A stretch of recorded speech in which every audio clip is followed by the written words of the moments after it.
It would take about 11 days to count to 1,000,000. Counted $1 per second until you got to 1,000,000, it would take about 11 days. To count to 1,000,000,000 in reference would take 32 years. It would take 11 days to count to 1,000,000.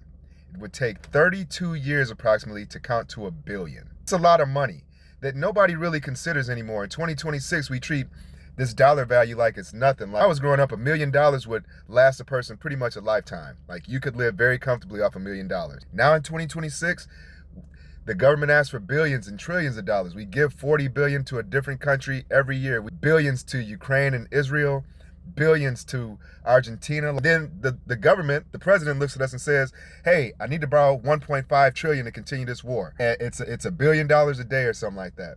In order to spend $1 billion, you could spend $100,000 every single day for 27 years before you would spend $1 billion. That's 1 billion. The president asked for $1.5 trillion. Do you know how much money that is in reality? Like if you were to sit and count, $1 billion would take 32 years. You could spend $1 million a day and it would take 2,700 years to spend $1 trillion. And that's not 1.5 trillion. That's just $1 trillion. Spending $1 million a day would take 2,700 years to spend. $1 million a day. So what would we need to supply the United States government with $1.5 trillion for when we're already paying taxes? 350 million people are paying taxes. We're paying billions in taxes. We're not seeing anything in the public sector. The private sector and the government is taking all the money, investing in war, Department of Defense, Department of War, people making bad decisions, but they're requesting money like it grows on trees, like everybody's got $1 billion. We don't got $1 billion? We can't invest 500 billion in this. Why?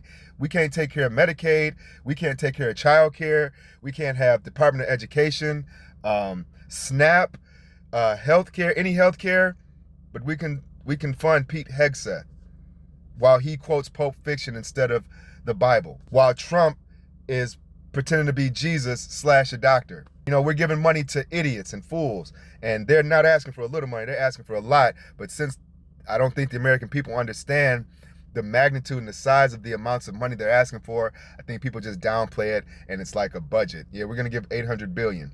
800 billion would take lifetimes to count, to recoup. You know what I'm saying? To spend. Why are we giving them this much and they're spending it on chairs and crab and lobster and grand pianos and couches and God knows what else? This administration treats money like it grows on trees, like they don't understand the value of money, that people have to work so hard